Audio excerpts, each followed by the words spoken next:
right, chapter 27.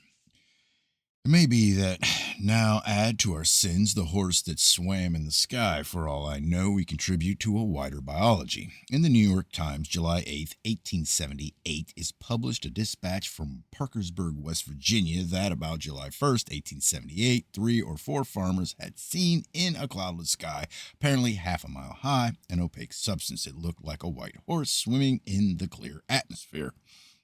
It is said to have been a mirage of a horse in some distant field. If so, it is interesting not only because it was opaque, but because of a selection of preference. The field itself was not miraged. Black bodies and the dark rabbles of the sky and the rioting thing from floating anarchies have often spotted the sun. Then by all that is compensatory in the balances of existence, there are disciplined forces in space. In the Scientific American 44-291, it is said that according to newspapers of Delaware, Maryland, and Virginia, figures had been seen in the sky in the later part of September, and the first week of October 1881 reports that exhibited a medieval condition of intelligence scarcely less than marvelous. The writer suggests that, though probably something had been in the sky, it was only an aurora. Our own intelligence and that of astronomers and meteorologists and everybody else with whom we have had experience had better not be discussed, but the accusation of medievalism is something that we're sensitive about, and we hasten to the monthly weather review, and if it doesn't give us a modern touch, I mistake the sound of it. Monthly Weather Review, September and October 1881, an auroral display in Maryland and New York. Upon the 23rd of September, all other auroras in September far north of the 3 states in which it was said phenomena were seen. October, no auroras until the 18th, that one in the north. There was a mirage upon September 23rd, but at Indianola. 2 instances in October, but late in the month and in northern states. It is said in the Scientific American that, according to the Warrentown, Virginia Solid South, a number of persons had seen white-robed figures in the sky at night. The story in the Richmond Dispatch is that many persons had seen or had thought they had seen an alarming sight in the sky at night, a vast number of armed, uniformed soldiers drilling. Then a dispatch from Wilmington, Delaware, platoons of angels marching and countermarching in the sky, their white robes and helmets gleaming. Similar accounts came from Laurel and Talbot. Several persons said that they had seen in the sky the figure of President Garfield, who had died not long before. Our general acceptance is that all reports upon such phenomena are colored in terms of appearances and subjects uppermost in minds. L'Astronomie, 1888-392. That, about the 1st of August, 1888, near Warasden, Hungary, several divisions of infantry, led by a chief who waved a flaming sword, had been seen in the sky 3 consecutive days, marching several hours a day. The writer of L'Astronomie says that in the vein does one try to explain that this appearance was a mirage of terrestrial soldiers marching at a distance from Warasden because widespread publicity and investigation had disclosed no such soldiers. Even if there had been terrestrial soldiers near Warasden, repeating mirages localized would call for explanation.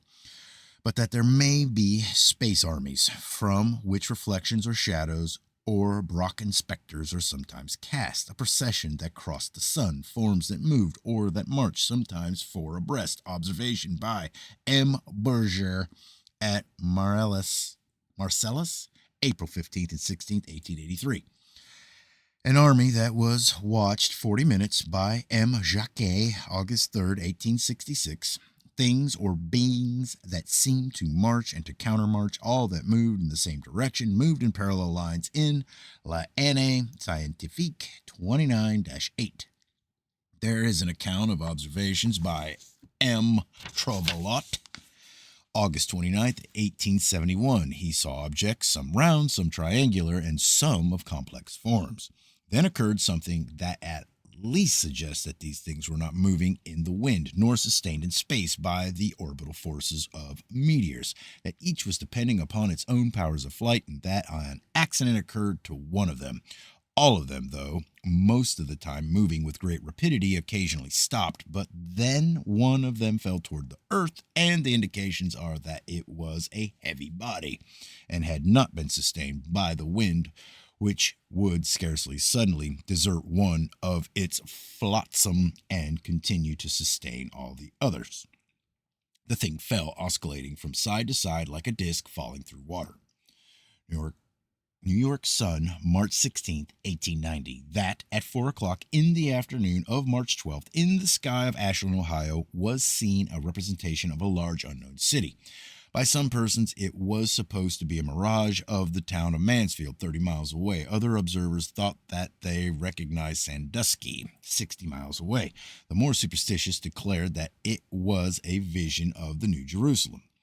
May have been a revelation of heaven, and for all I know, heaven may resemble Sandusky, and those of us who have no desire to go to Sandusky may ponder that point, but our own expression is that things have been pictured in the sky and have not been traced to terrestrial origins, but have been interpreted always in local terms. Probably a living thing in the sky, seen by farmers, a horse, other things, a far refracted image is. Other things, or far refracted images or shadows, and they were supposed to be vast lions or soldiers or angels, all according to preconceived ideas. Representations that have been seen in India, Hindu costumes described upon them. Suppose that in the afternoon of January 17th, 1892, there was a battle in the sky of Montana. We know just about in what terms the description would be published. Brooklyn Eagle, January 18th, 1892, a mirage in the sky of Lewiston, Montana. Indians and hunters alternately charging and retreating. The Indians were in superior numbers and captured the hunters. Then details. Hunters tied to stakes, the piling of faggots, etc. So far as could be ascertained last night, the Indians on the reservations are peaceable. Peaceable? Yeah. I think that we're peaceable enough, but unless the astronomers can put us on reservations where we'll work out expressions in beads and wampum instead of data, we'll have to carry on a conflict with the vacant minds to which appear mirages of their own emptiness in the sometimes swarming skies. Altogether, there are many data indicating that vessels and living things of space do come close to this earth, but there is absence of data of beings that have ever landed upon this earth, unless someone will take up the idea that Caspar Hauser, for instance, came to this earth from some other physical world. Whether Spacerians have ever dredged down here or not, or sniped down here, pouncing, assailing, either wantonly or in the interests of their sciences, there are data of seeming seizures and attacks from somewhere, and I have strong objections against lugging in the fourth dimension, because then I am no better off wondering what the fifth and sixth are like. In La Nature 1888, 2-66, M. Adrian Arcelin writes that while excavating near Desultory in August 1878, upon a day described as superb, sky clear to a degree, said to have been parfirmament. Several dozen sheets of wrapping paper among the ground suddenly rose. Nearby were a dozen men, and not one of them had felt a trace of wind.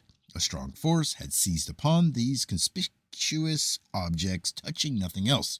According to M. Arcelin, the dust on the ground under and around was not disturbed.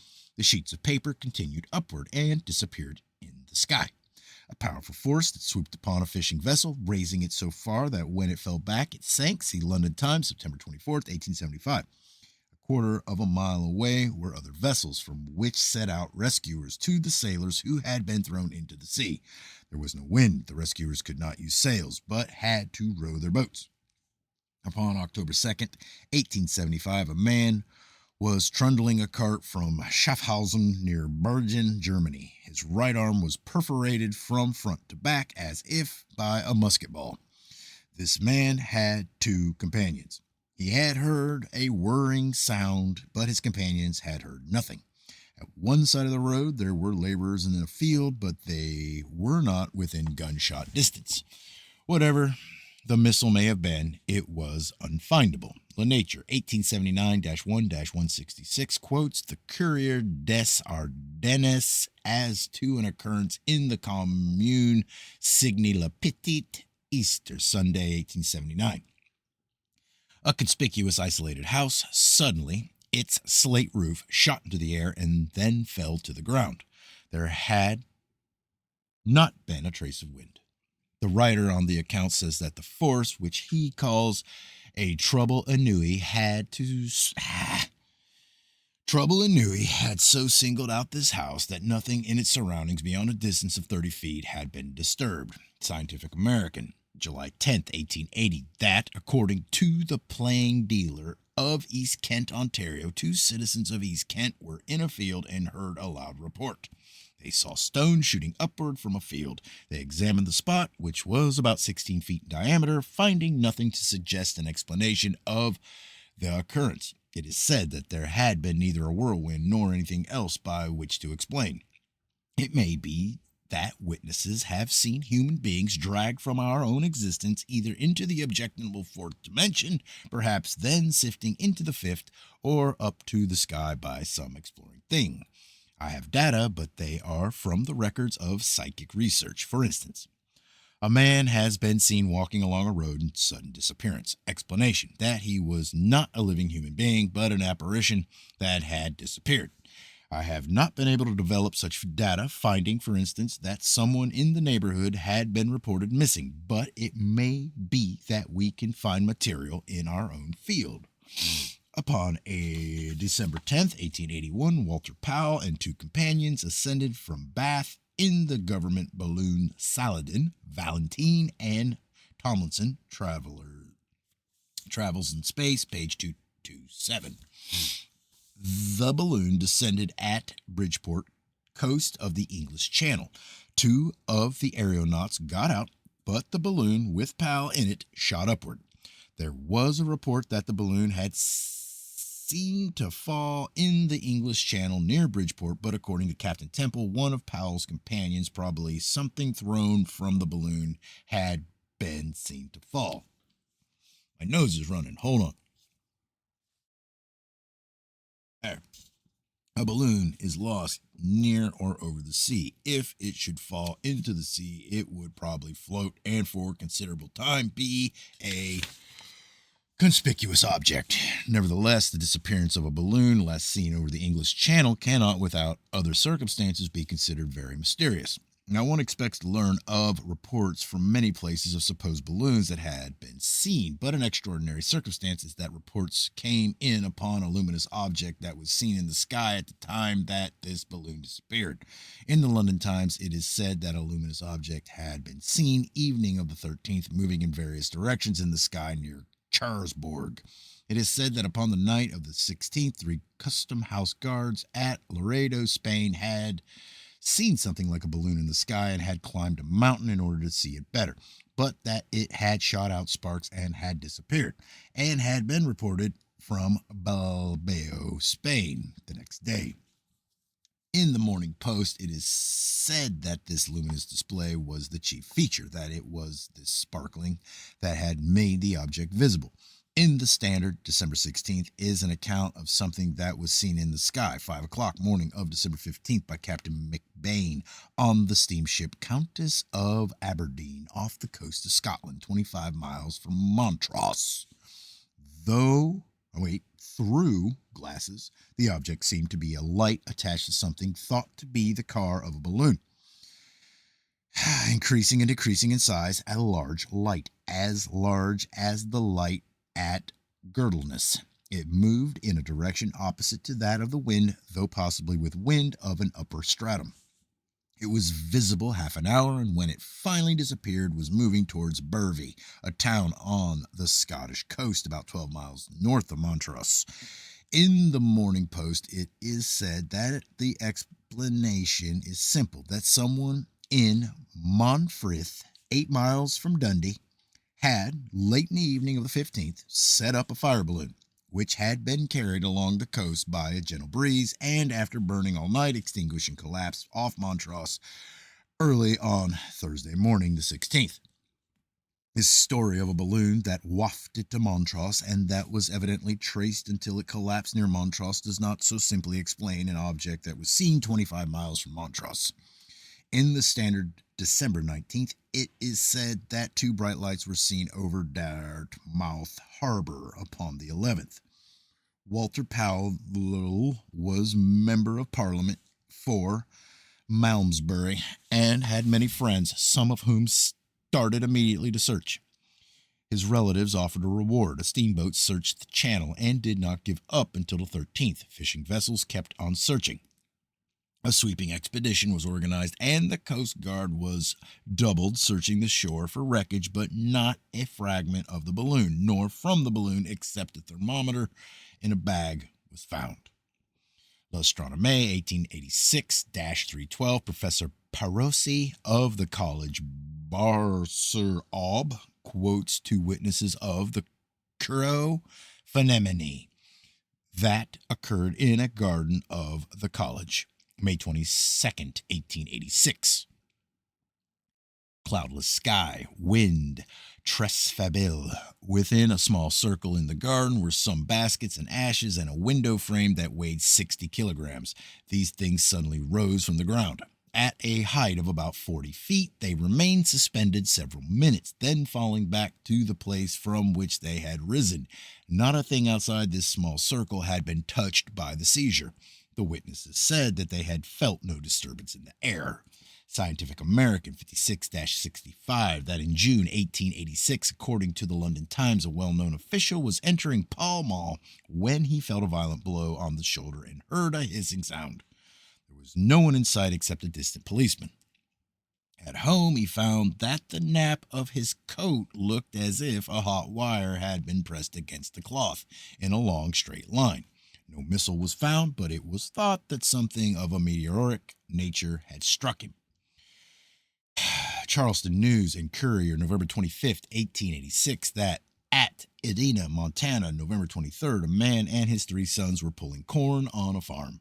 Nothing is said of meteorologic conditions, and, for all I know, they may have been pulling corn in a violent thunderstorm. Something that is said to have been lightning flashed from the sky. The man was slightly injured. One son killed, the other seriously injured. The third had disappeared. What has become of him is not known, but it is supposed that he was blinded or crazed by the shock and wandered away. Brooklyn Eagle, March 17th, 1891, that at Wilkes-Barre, Pennsylvania, March 16th, two men were lifted bodily and carried considerable distance in a whirlwind. It was a powerful force, but nothing else was affected by it. Upon the same day, there was an occurrence in Brooklyn. In the New York Times, March 17, 1891, it is said that two men, Smith Morehouse of Orange County, New York, and William Owen of Sussex County, New Jersey, were walking in Vanderbilt Avenue, Brooklyn, about 2 o'clock afternoon of the 16th, when a terrific explosion occurred close to the head of Morehouse, injuring him and stunning Owen. The flash momentarily blinding both. Morehouse's face was covered with marks like powder marks, and his tongue was pierced. With no one else to accuse, the police arrested Owen, but held him upon the technical charge of intoxication. Morehouse was taken to a hospital where a splinter of metal, considered either brass or copper, but not a fragment of a cartridge, was removed from his tongue. No other material could be found, though an object of considerable size had exploded. Morehouse's hat had been perforated in 6 places by unfindable substances. According to a witness, there had been no one within 100 feet of the men. One witness had seen the flash before the explosion, but could not say whether it had been from something falling or not. In the Brooklyn Eagle, March 17, 1891, it is said that neither of the men had a weapon of any kind and that there had been no disagreement between them. According to a witness, they had been under observation at the time of the explosion, her attention having been attracted by their rustic appearance. There is an interesting merging here of the findable and unfindable. I suppose that no one will suppose that someone threw a bomb at these men, but enough substance was found to exclude the notion of lightning from a clear sky. Something of a meteoric nature seems excluded.